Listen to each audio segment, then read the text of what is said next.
I'm back again, and another night and another bunch of chapters. Like I said, I'm going to be going through a bunch of them. They're all super small, but I've already got a bit of a late start, so I'm just going to jump right in. For those of you who are just joining me, I am currently on a different other book number 4. Yes, 4. It is a possible related book to the Talisman series. I'm not really sure. Cannot confirm it or deny at this point. If you are interested in this story, you can go back to my past broadcast from yesterday. And if you're interested in any of the other stories that I was doing, you can go back to them, and they're all on my Twitch. I've also been re-releasing them on another channel. Anyway, without further ado, this one is called Wolf Talisman. Anyway, so without further ado, I bring you Chapter 6. 2 days later, in Haladania, south of Throde. Loran Intdragon looked behind him at his war host. The rumor that Dalam was down in Imcro plotting with Ataskan had forced him to act, and Dalam had removed a lot of his own support by calling in the Empire to help him. Many minor lords who might otherwise have supported him were disturbed by bringing strangers into a family fight. He scratched the back of his neck. Sweat running down the inside the armor made him uncomfortable, but his men expected him to show himself a warrior, and a little discomfort was not too high a price to pay for the throne of Haladania. He was not a fool. There were some in his host, even some of the chiefs, who seemed to see the coming battle as little more than a stiff morning's work, exulting about how they would send Ataskan's hirelings home with something to think about. For himself, he knew that the Ataskans had a strong military reputation, something that did not come about by accident. Not that he had no confidence in the ability of his men to defeat the Ataskans, but it was not going to be all that easy. The woods grew thick and heavy on both sides of the trail. Ancient oaks with thick, twisted branches, almost impenetrable undergrowth, the sort of country that provided a hiding place and refuge for bandits, not to mention the danger it represented for travelers. A man might well be shot dead from ambush and never see the one who drew the bow. He frowned. When he became the king, he must do something about that. He was a little more concerned about what to do about Imcro. The Count of Imcro had apparently welcomed Dalam and his allies, even to the point of allowing his territory to be given to the Ataskans in payment for their assistance. Something must be done about that as well. Well, he could certainly depose the Count, and probably give the territory to someone in his own force. There were no few candidates for that. But he would keep the decision until after the coming battle. He was also going to have to deal with the Queostach in the north. In the past years, raiding bands across the river and over the mountains had become more frequent. They were still nothing that could not be dealt with. Perhaps it might be time to leave a large punitive force over to teach them a bit of a lesson. A pair of scouts came hastening back. "Lord," the senior of them said, "we found tracks of scouts who seem to be watching our progress. So far we haven't seen any sign of the main army, but we have to expect that at any time."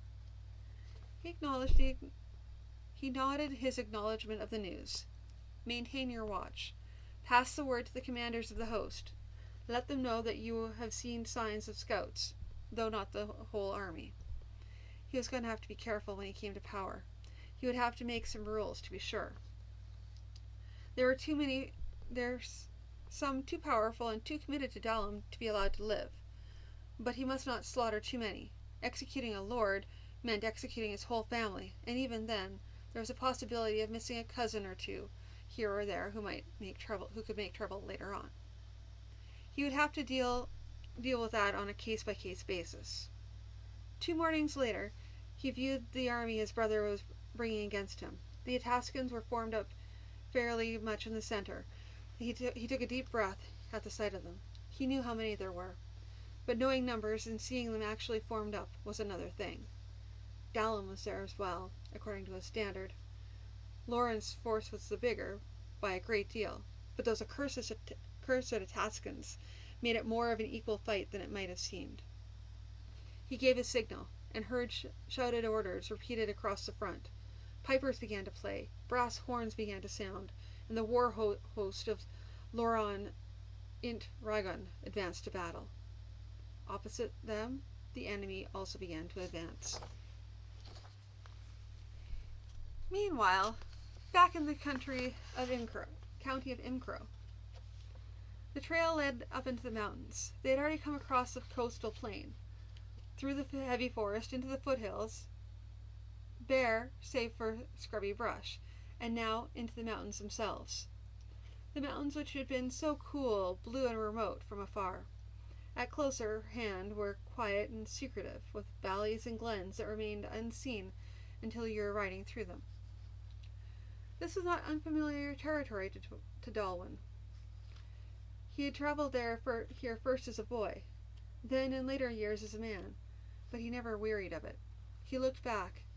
Halisi rode behind them, still managing to keep up, as were the detachment of guards, both his and hers. He had told her father he had intended to ride up into the mountains. He grimaced at the thought, though he had done it as a politeness, letting the man know where he was going. It still occasionally felt as though he had been asking permission.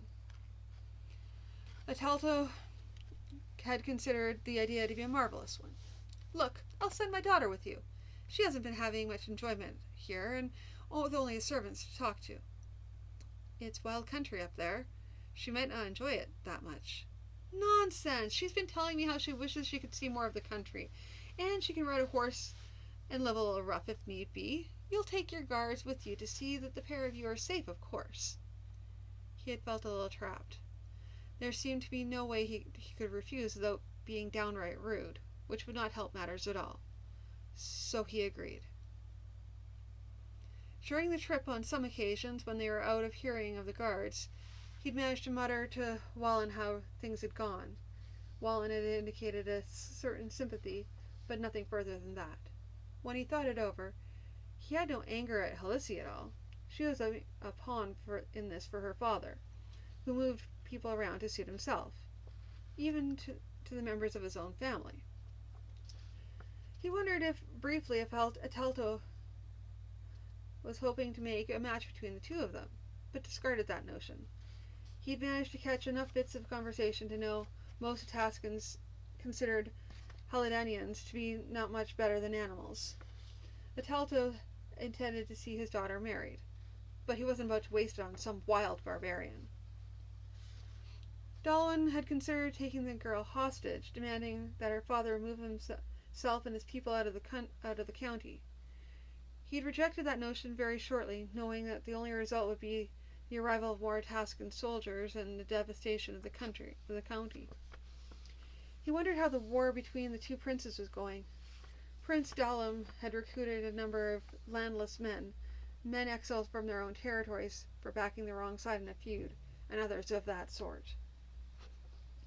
He had had them armed in an Atascan fashion, and had given them as much training as possible before they had marched. It was not a sort of fighting familiar to Haladania, but then men who had no particular status in the society might well take up new ways, especially if they thought it might win them something. And one thing Dalwyn was sure of: if he should someday want to revolt against the Atascans, one thing he would want for himself was a force of men who could fight in the Atascan manner. He knew all the stories of the raids down into Atascan, when Hadalian clansmen flung themselves in disarray against the steady lines of southern pikemen, and in all but rare occasions were defeated. Noticing the turn of his thoughts, he grimaced again. There's little likelihood of his revolting against the Atascans.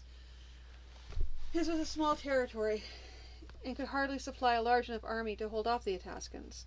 Once the Empire took hold of the territory, it did not let go. He glanced back at Halisi. He felt a little sorry for her. Her father had only been saying what he thought would further his plans, but he was right. There wasn't much for her to do here, and quite possibly she wasn't enjoying things to any degree. And Dalwyn had probably not helped that at all by agreeing to take her on this trip, then speaking to her as little as possible. Seized by a sudden impulse, he turned his horse to ride back to her. As he pulled up beside her, he saw her surprised look and considered she had every right to be surprised, even suspicious. After he ignored her for so many days, why was he being friendly now? "We are practically there, lady," he said. "Only another few hours." She matched his smile with a tentative one of her own. "You haven't really told me where we're going. I was only told by my father to get ready to accompany you, and have my people pack for our camping journey." "Ah, I'm sorry, lady. I did not think. We are going up to one of the Makar territories. I have some friends there with whom I would like to visit from time to time." "The Makar." She frowned a little. "I've heard things about them, but seen very few of them. What are they what are they like?" From what he knew of the general Ataskan attitudes towards the Makar, he could imagine all sorts of things she might have heard. They keep to themselves very much. Once you get to know them, though, you will find them close friends. Some of them seem to be able to produce more effective magic talismans than any non-Makar. If their magic is so strong, why are they so few and so oppressed? Well, magic doesn't make as much difference as one might think. For instance, magic for battle is of limited usefulness. Something serious enough to do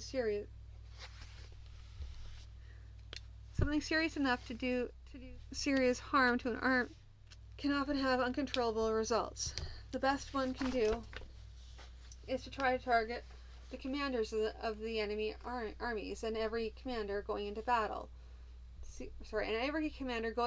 sees to it that he is provided with a number of protective talismans. The main problem the Makar have is that they are so few. They raise small families, often only two or three children per household, so they continue to decline in numbers in proportion to humans. That means, in turn, that they cannot provide the large armies needed to fight against human armies. She frowned. It's sad that everything must come down to armies and fighting. That surprised him a little, coming from a citizen of the Ataskan Empire, which was based on the power of its armies. But he thought it over. "I suppose you're right. It seems that however peaceful one person might be, there's a neighbor who believes anything he can take belongs to him." He cursed himself slightly. He had approached her for the purpose of making up for his rudeness of past days, and almost the first thing he said was something that could be seen as a dig at her nation. But she didn't argue. All she said was, "Yes, I've heard it said that most of the wars on which the Empire embarked in its history were undertaken for fear of foreigners." That made him smile. She turned things right around on him. He knew that the wild clansmen of Heladania had, from the time before the Empire was formed, come down into Ataskan raiding and looting. In fact, there was a well-known raid in the year the Empire was formed, when the Heladanians had come marauding into Ataskan to be eventually defeated by the first emperor, the first war leader, Hatelto, as he was then. Dalwyn's own grandfather had told stories of that time, for he had taken part in it as a young boy, going down as an armor-bearer for his father.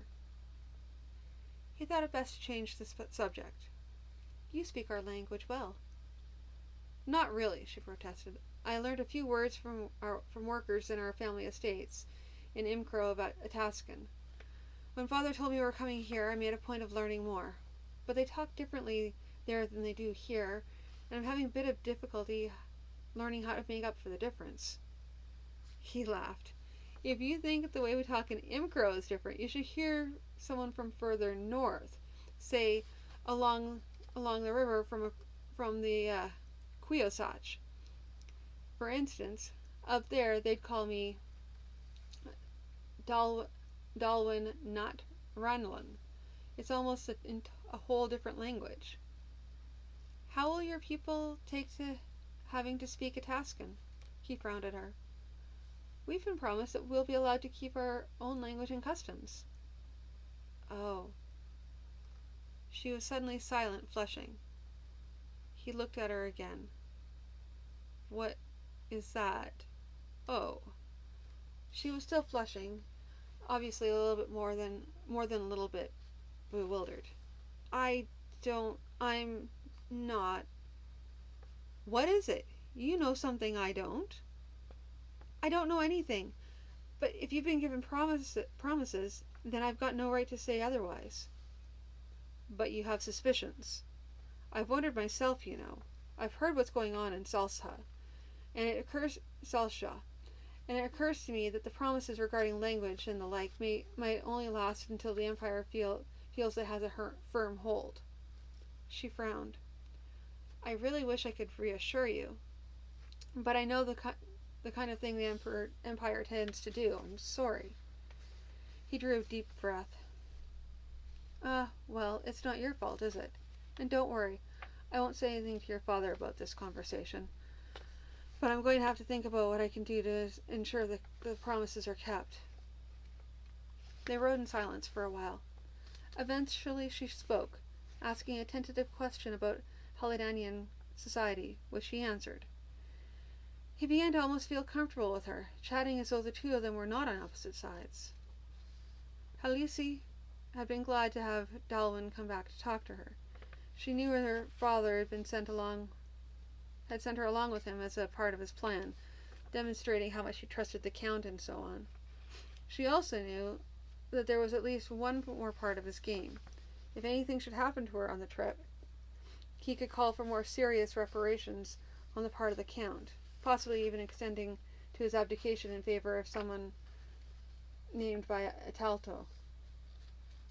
Once again she realized that her father viewed her as merely one more thing to be used.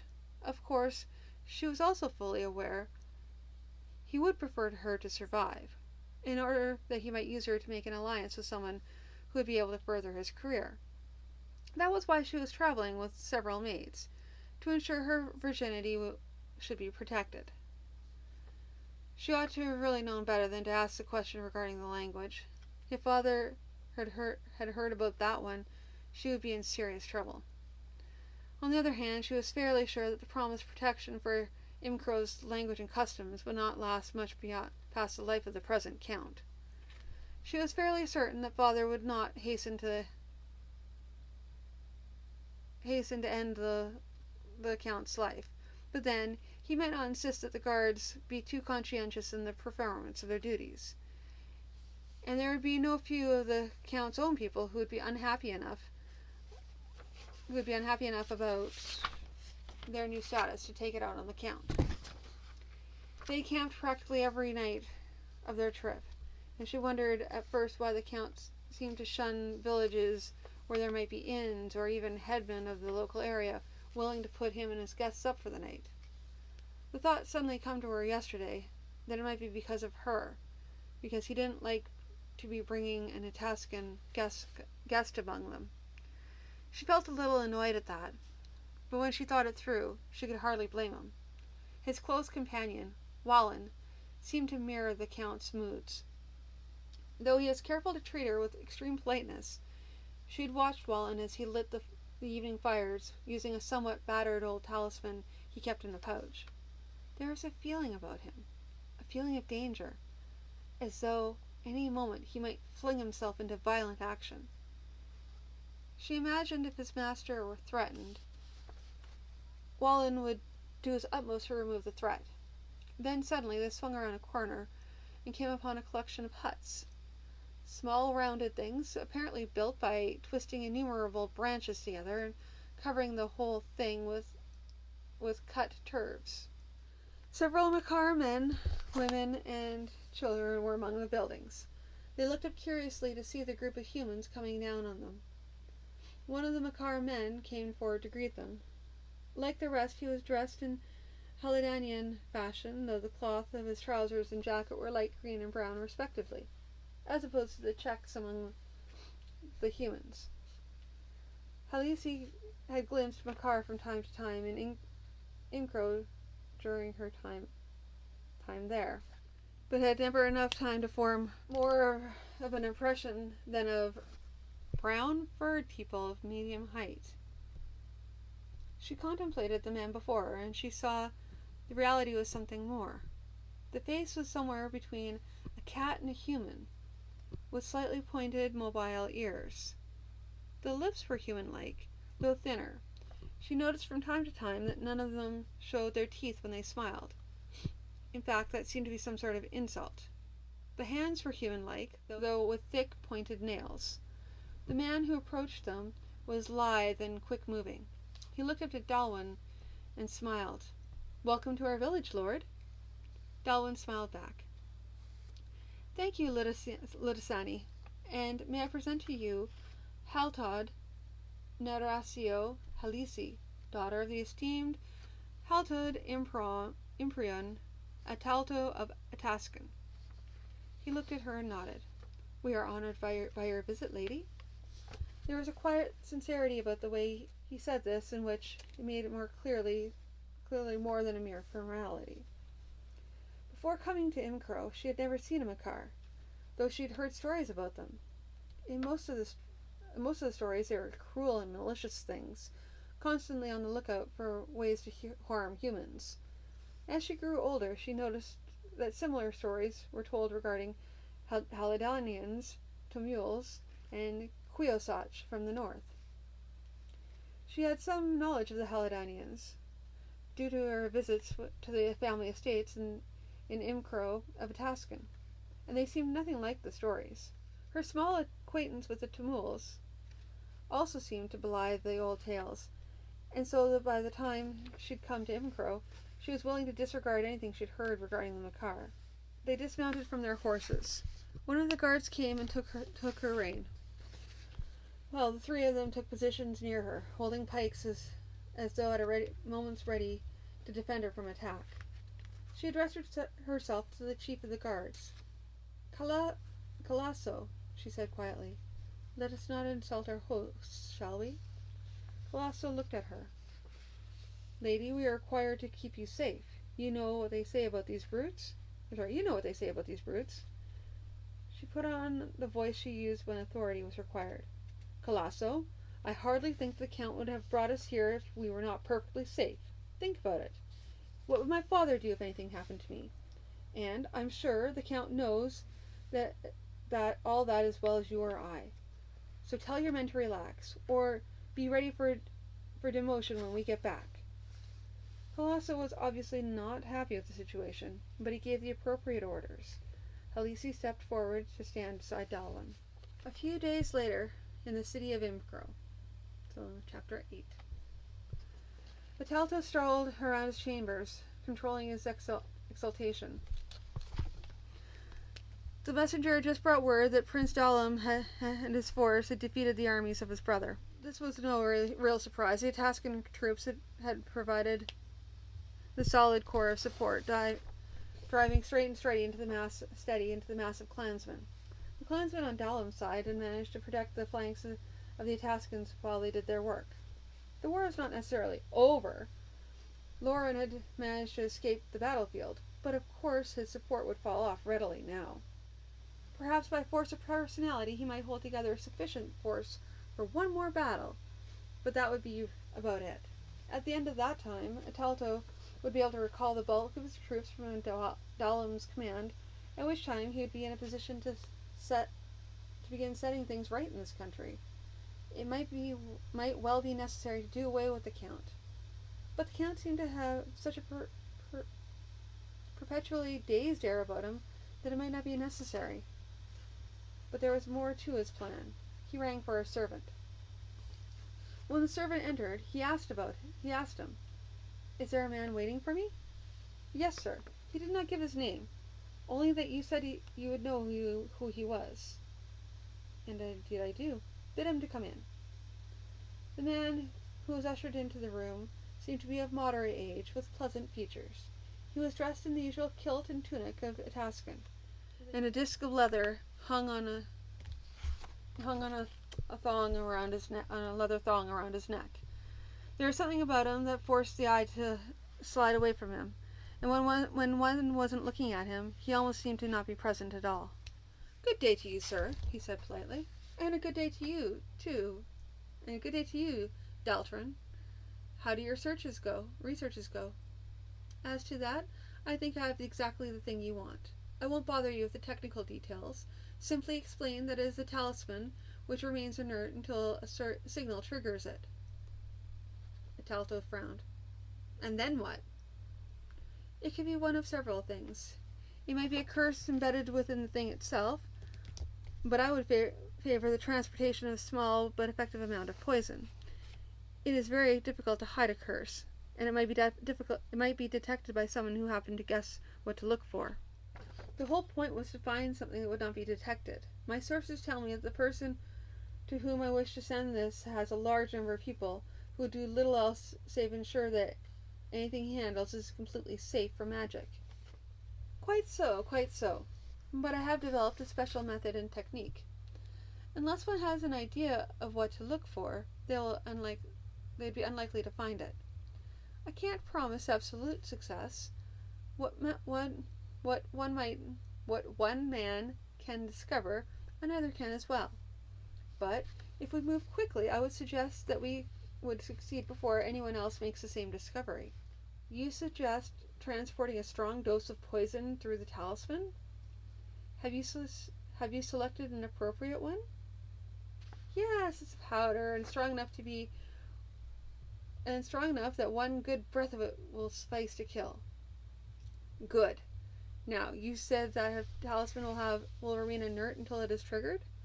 What sort of trigger had you planned? As for that, the best trigger is one which does not depend on anything we do ourselves. It would be better if it were triggered by something in the environment to which it goes. As far as that is concerned, probably the best notion would be to send something that is to be worn. After it has been worn for a time, the person's body will activate the talisman. So you will key it to his body in specific? To do that would take too much research and study. By the time we were ready to do that, someone might have discovered the method of looking for our talisman. Best, we should make it simply work if anyone is to wear it for a certain time. Atalto thought that over for a minute. Yes, it is hardly likely if we send a gift to him, one of his servants will have the nerve to take it and wear it. Yes, that should work. He walked across the room and back. Head down. Oh, and regarding the other problem I set you? Daltron shrugged. It is a shop which sells talismans. I've heard no rumors regarding it, but then I am a stranger and might not well hear anything. I did some careful spying by means of a talisman I have made, but could find nothing conclusive. It is probably safe, but you must understand that if a person knows how to work talismans of the general innocuous sort, it is no long step to the more serious ones. Atalto thought over that for a minute. Well, thank you for your time. I think we'll leave the shop alone for the time being, but I'll have people watching it just in case. And your money is there on the table. Daltron picked up the small bag from the table, without bothering to look at what was in it. For some reason, that easy trust bothered Atalto more than anything. Had Daltron used a talisman to tell how much money was there before he picked up the bag, or did he have some sort of esoteric revenge in mind for anyone who might cheat him? That would mean he had felt himself to be superior, the one in control, because of the fear that even Atalto held for him. Of course, Atalto and his family were protected by talismans, but as Daltron might say, what one person can do, another can undo. Perhaps when he no longer needed the services of such a man, he ought to see to it that Daltron is put out of the way. He suppressed a shudder. Without exception, those knowledgeable and the subject might declare that fortune-telling talismans were about as reliable as flipping a coin. But might Daltron have managed to develop something for himself that no one else knew of? He would have to be careful. On the other hand, he had a good foothold in Halidania. The province of Imkro was his. In a few years, given judicious management of events, he could well be on his way to taking control of Halidania. And with a power base such as that, what might he do? He calmed himself. Best not to push his plans too far in advance of events. Patience was what was called for, not some self-induced pressure which would cause him to take risks, to move before the time was right, and so lose everything. Some days further on, still in the city of Imkro, Halisi managed to suppress a sigh as they approached the walls of the city once more. The visit to the Makar had been an interesting holiday, but now she was back in the city, where everything was ruled by her father. Back to the restricted life she was used to living, back to the life as a piece of her father's property, to be disposed of in whatever manner would profit him most. The Makar, once she got over the strangeness of them, were an interesting people. They were polite and quiet. There were things done among them that she wasn't sure were magic or not. A woman, for instance, seemed to be dying of lung sickness. The next day, the same woman was up and moving around, and the day after that she was as active as if she had never been sick. She had not the courage to ask any of the Makar about it, so she had asked Dalwyn. He hadn't noticed the incident, but suggested that someone had made a talisman to cure the sickness. She wondered why no talisman had been made to protect her from getting the disease in the first place. He had explained that, as far as he understood, the making of a protective talisman against something such as that was too difficult to undertake except in special circumstances. The talisman for healing, indeed, had required several days to produce, which was the main reason why the woman had become so ill. And there were other things, such as crops growing lush and green in fields, where the topsoil was little more than a film of dust over the bedrock of the mountains. There was a building of a new house for a new family, where everyone helped a bit, but the end result seemed to be something more than could be accounted for by the many hands as work.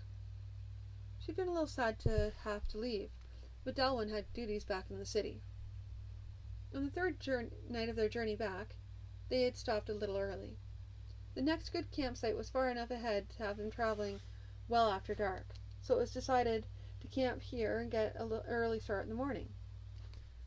While the others busied themselves with making camp, she and Dalwyn had gone walking in the woods. There are few wild beasts to harm us in this part of the country, and we've seen no sign of outlaws, so it should be safe enough.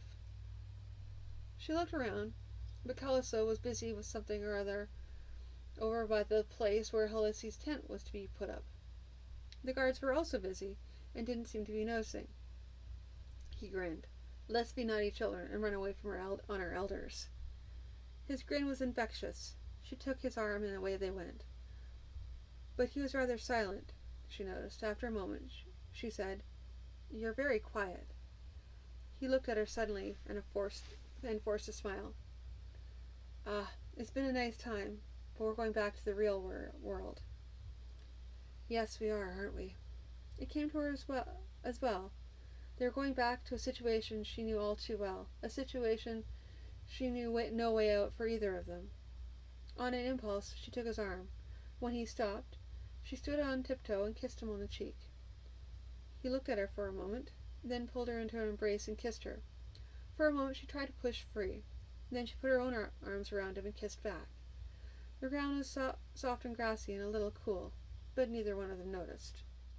They came back to the camp just as Calasso and two of the other guards were coming out to look for them. She worried about Dalwyn and the problems facing him. There was some degree to which he could ease the burden of Ataskan rule on his people, but he knew that he was facing the end of a way of life. Eventually, some of the people of his land would become Ataskan citizens, possessed of the same rights and privileges as every other citizen. But in the meantime, There was much suffering to be faced. It was little wonder he was so quiet and withdrawn, almost angry. From what she knew of his people, many of them in his position would be taking weapons in hand and undertaking a useless fight against the Ataskan authority. She would have to see if there were anything she could do to suggest him to help him along. She would have to be careful, since her father, if he found out, could simply ship her back home to keep her from interfering. Dalwin felt a heaviness come over him as he approached the city. He had been considering what things he might do to prevent the Ataskan hand from being too heavy on his people. It seemed his best position would be to undertake a trade. He would keep the Ataskans from introducing certain things in exchange for his assistance in introducing other things. That could only be taken so far. He was sure the Ataskans would have him deposed, by one means or another, if he seemed too troublesome to them. He glanced at Halisi. He no longer blamed her for the offenses of her people. In fact, he felt somewhat sorry for her. She had never complained, but they had conversed a good deal on the way back. For some of the things she had said, and from the way she had said them, he understood she was considered by her father as a valuable piece of property, to be used in his best interests. At some point, her father would have her married to some man in order to gain some political alliance or another. Her life was to be bound up in the wishes of her father, and then, later, of her husband, and with only the greatest of luck would she ever have any say in what was done. In a way, her fate paralleled that of his county.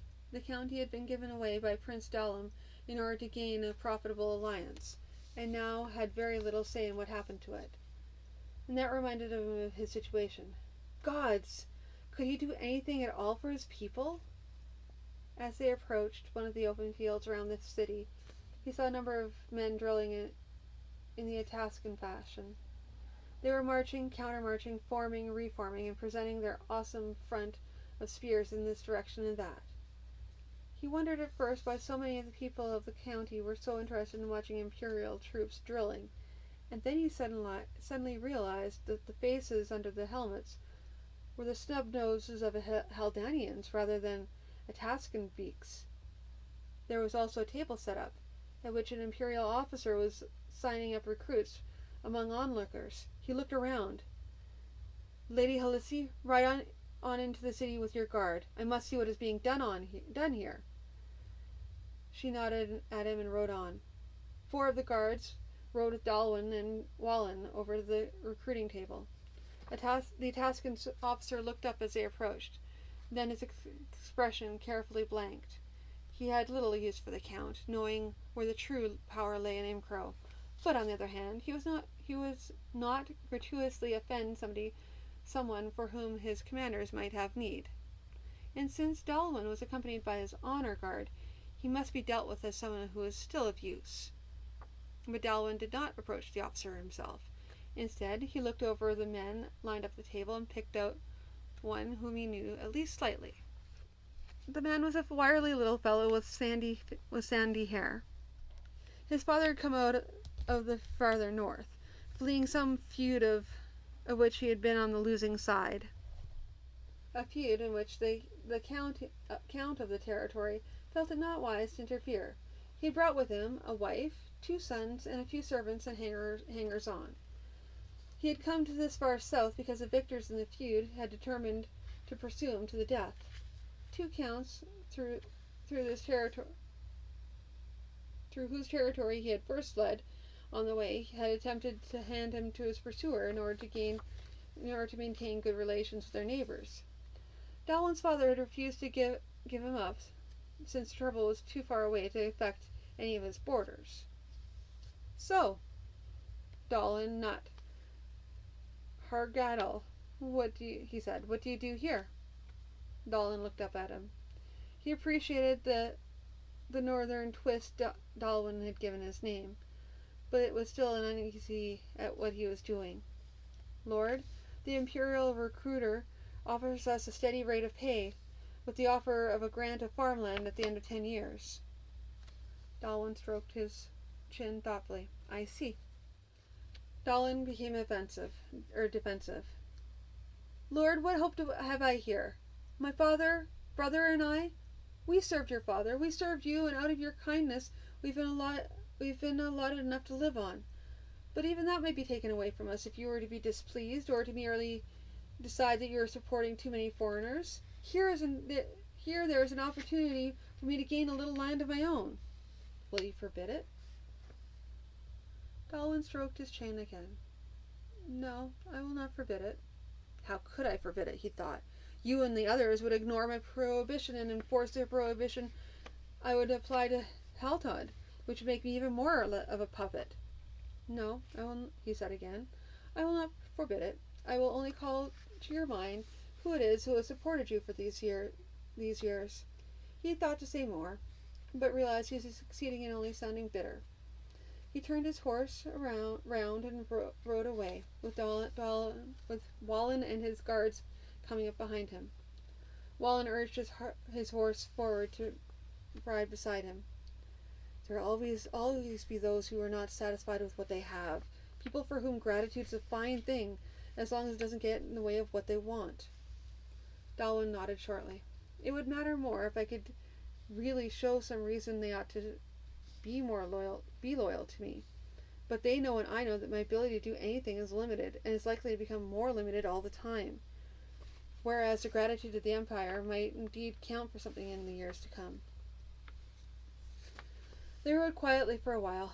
Then Dalwyn spoke again. Wallen, what you saw back there was the way of the future. Time and again, the Tascan have proven that their spearmen are the best soldiers in the world.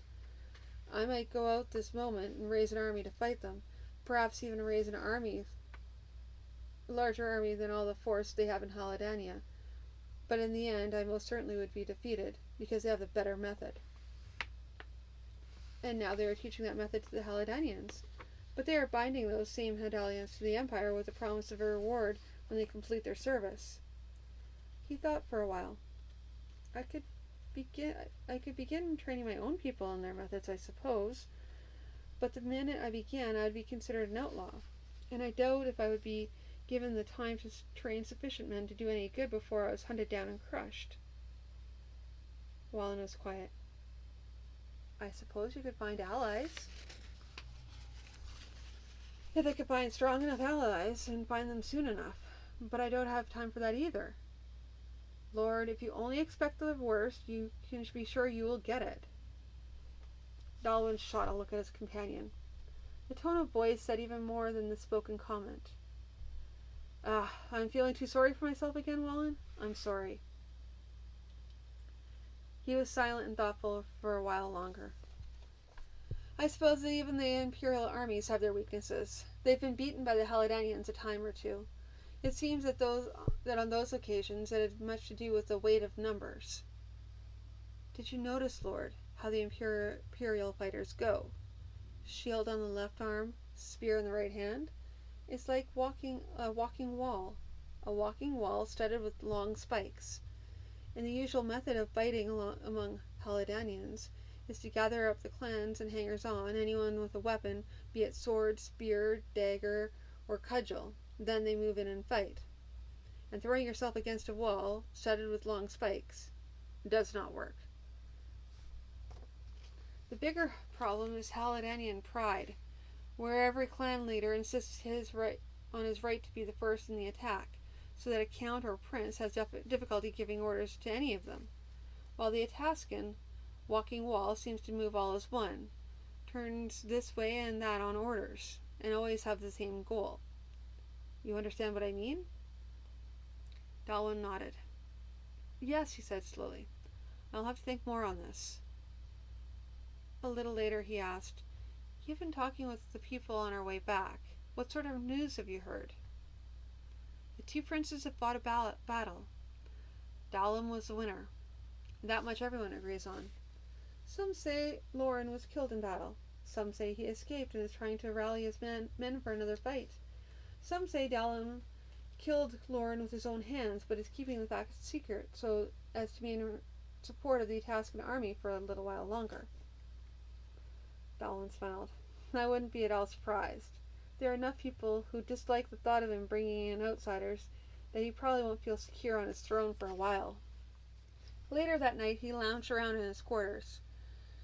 He had checked the door, and a pair of guards were standing there, alert and ready. He suspected that the alertness had been triggered by the opening of his door to look out. He went out to the window and opened the shutter. There were no guards there, and he wondered if it were an oversight or merely indicative of the low regard they held for him.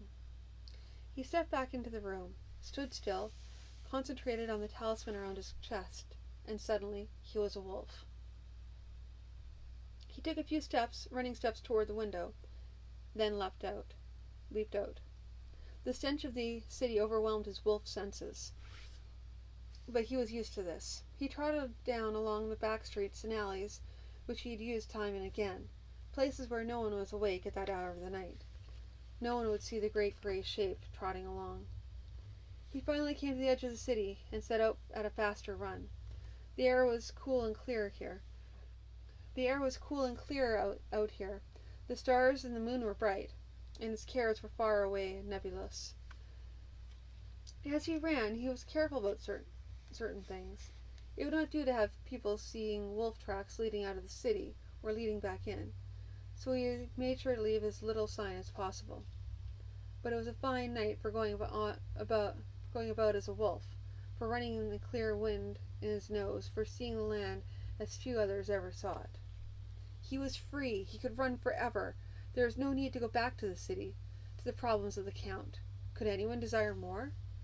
The euphoria waned a little, and he knew he could not desert his responsibilities. He could enjoy this night, but he would have to go back. He remembered being warned about the talisman, that one not to remain in wolf shape too long, because the longer one held the shape, the greater was the desire to keep it. There were tales of people who had similar talismans, who had eventually lost all their humanity, who roamed the wilds in beast shape, no longer knowing or caring that they had once been human. He would have to go back. The next day he made another visit to Altwin, the talisman maker. Altwin was as jolly as ever, chatting about talismans that could turn soldiers into lumps of coal. After a bit of joking, he turned a bit more serious. "You'll have to be careful, Dalwin, my boy. You may not always find room to shop here. I've heard that my skill has come to the attention of well-known and influential people." Dalwin frowned, wondering just what Altwin was talking about. Altwin looked at him. "You think it over. My prices might be too high if people with names come shopping." Dalwin knew that the talisman maker was trying to pass a message without being too obvious, so he nodded, trying to think out what the message could be. Haltud was interested in talismans? Who cared? Certainly Altwin would have time for him and his old customers as well. They talked of talismans then. Altwin had heard of one being made to cause sickness. There were many made to relieve or cure sickness, and some sorcerer or other had discovered a way to turn the magic around and cause a person to be sick. It was not an untraceable form of murder, however. The talisman introduced sickness left magical traces of its own, which could be detected by any half-competent magician. There were a number of flight talismans available, but invariable they had some fault. Either they also caused extreme vertigo, or the flight would go in unpredictable directions, or, even worse, the flight would last for an unpredictable length of time. And if one happened to be flying at twice treetop level when the talisman gave out, the end result would probably be disaster. Finally, Dalwin took his leave. "It's good to talk to you from time to time, Altwin, but I've a county to run, or as much of it as I'm allowed to run, at any rate." A day later, somewhere on the north border of Tamalia Taldish, and this will be the last chapter for the night, Tulag Dar Ogun slid the plumed helmet forward and off his head.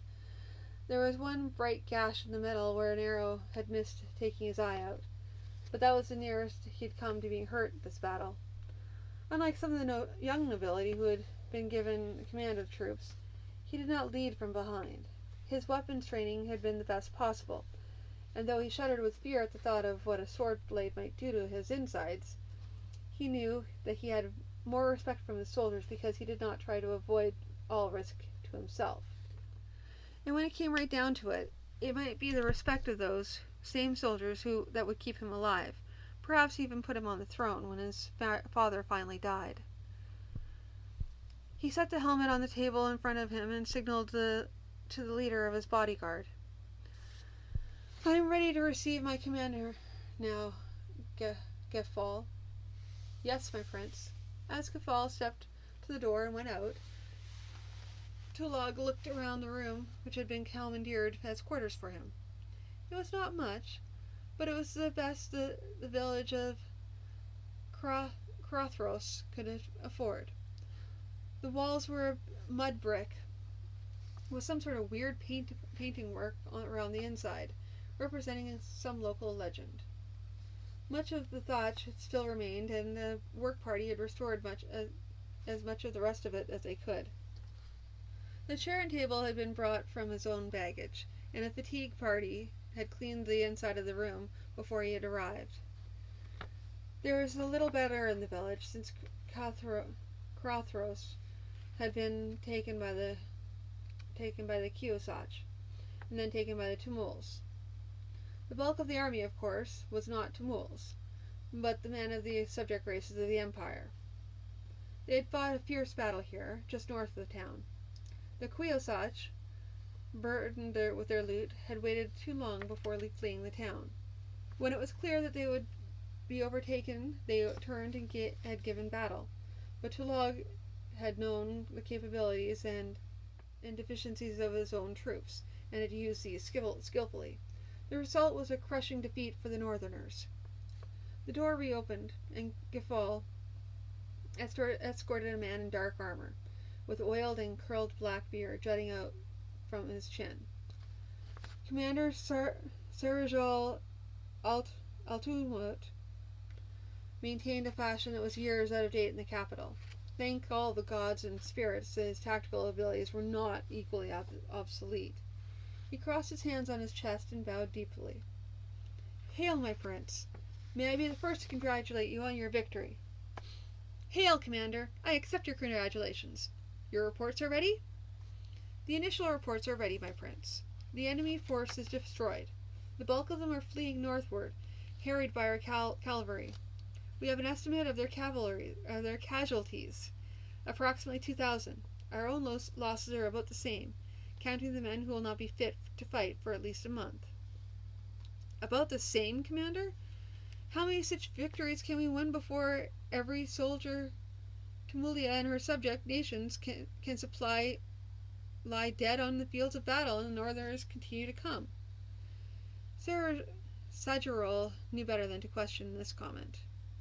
"I suggest," continued Tolag after a short pause, "that we find out which of our contingents did the best, suffered the fewest casualties for the numbers of them involved. When we have that information, we hire more contingents armed likewise." "With respect, my prince, that is not always possible. Many of our contingents already include practically every man from a particular region. We could certainly conscript more, but only at the risk of serious disruption of some regional economies. This means falling off of tax revenues, which must be made up elsewhere. I am sure, my prince, that you can see where that leads." Tulog frowned. Sajorol was a good commander, but on occasion he had a tendency to lecture as though one were a particularly dull student. "Commander, if our forefathers had looked at every difficulty as an insurmountable problem, the Empire of Tumulia would not exist today. Suppose, for instance, we take certain men from contingents which have done best and set them to training others from other contingents to fight in a like manner." He waved a hand. "Your next objection is almost written on your face. Most of our contingents are fighting in the way their forefathers fought, and would strongly object to being told they must do something else. The answer to that is that we make it worthwhile for them to change. Start with improved rations for our more successful contingents. Then make it known that anyone from other contingents who wishes to receive similar improved rations need only volunteer for retraining. There are other inducements which can be used, including, if necessary, increased pay. Now, need I explain your business to you any further, or can you manage the rest yourself? The commander crossed his hands on his chest and bowed deeply again. Thank you, my prince. If you will allow me to be excused, I shall do as you command. You are excused, faithful commander. As Sejarol bowed himself out of the prince's presence, the prince sighed to himself. Now I've hurt his feelings again. I shall have to remember to send him some little present to soothe his pride. I don't think a petty thing like this would be enough to set him against me, but best take no chances. What next, Gafal? My prince, you asked to speak with one of the prisoners, preferably one of rank. Our pursuing cavalry has taken one prisoner who appears to be the leader of the invading force. His name is given as Harad Clomdiris, which apparently means Harad the Farstrider. Tumulia had been acquainted with the Queosach for long enough that Gafal had pronounced the foreign name without a stumble. Bring him in, then. Yes, my prince. Gafal went back out, then came in very shortly, leading 4 men in the garb of cavalrymen. They were dusty, their armor bore the muck and marks of battle, but there was jubilation in their faces. In their midst was a tall, broad man with sandy hair and a wild beard of the same color. His hair, obviously, until recently, had been confined by a helmet, for it lay flat and wet with sweat against his head. He still wore a vest of chainmail, and his hands were bound behind him. For all that, he looked at Toleg as though he were the victor and Toleg were the prisoner. Kneel before the prince, you! ordered Gafal sharply. The Queosach ignored him. The 4 cavalry men moved in, pushing him, kicking him behind the knees, forcing him down. Even then he would have surged back to his feet, but one of the cavalrymen slammed a dagger pommel down on his head. Carefully, snapped the prince. I want to speak to him, not merely view the dead body. They held him down, then, placing a foot on each of his calves. He looked at the prince and sneered. Ah, yes, he said in very bad tumult. The most brave and noble prince will gloat over his victory. Tell me, most brave and noble prince, will you loose my hands and give me my sword to prove you deserve your victory? Or do your guts turn to water at the thought of facing someone in equal combat? Gafal was scandalized and raised a hand to cuff the prisoner, but the prince spoke sharply. Let be, Gafal. I am no child of the street to be so easily offended. And I know where I was during battle, though I might say I did not see Harad there. So, now that we have exchanged insults, let us talk. For years, Harad, your people lived to the north of us, and apart from the occasional raid, you've never even bothered us particularly. Suddenly, in the last few years, you've been coming against us and coming in great numbers. We defeat one of your armies, we defeat another, you continue to come. Why? Harad continued to sneer. You neglect to mention the times when we defeat one of your armies, Prince, and that happens oftener than you might like. You might notice we are presently well south of the line which you called your border 10 years ago. Toleg shook his head. But you have not told me yet what is behind this sudden rush. Sudden? Aye, I suppose it might seem sudden to you.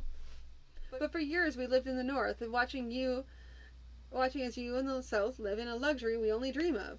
Now we have a king, Telewathat Othabagar, who has joined us together to work in common. You might remember that name, Prince. Telwathiat will disturb your complacent rest, will take you by the foot and fling your bloated bottom from its golden throne. Gafal was obviously scandalized, but Toleg refused to be annoyed. Well, when a person takes the road of swords and spears, he may well come out the worse for it. I would almost like to spare your life, but I could only do that if you were to beg me for it, and I somehow don't see you as a begging sort. Gafal, take him outside and behead him. Prince, he has insulted you several times. Surely he should be impaled and let to die slowly. No, Gafal.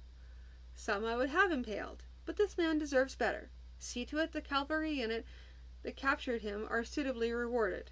And none of your tricks here, Gafal.